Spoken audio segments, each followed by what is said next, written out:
बतावा गोपाल जाई कई गे पचरा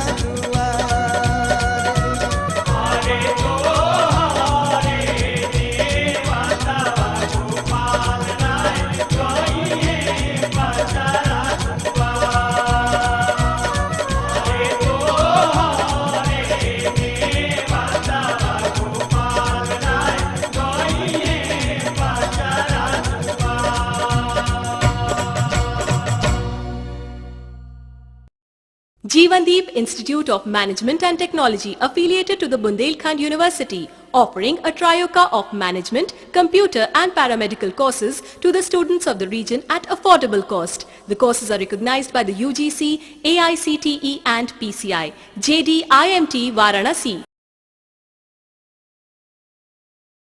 JD Institute of Fashion Technology, Varanasi is redefining fashion designing with 9 courses: fashion designing and GMT, fashion illustration, fashion business management, fashion merchandising, garment export management, jewelry designing and manufacturing, interior designing, fashion photography, window dressing, and provides state-of-art hostel, medical and recreational facilities. JD Institute of Fashion Technology, Varanasi.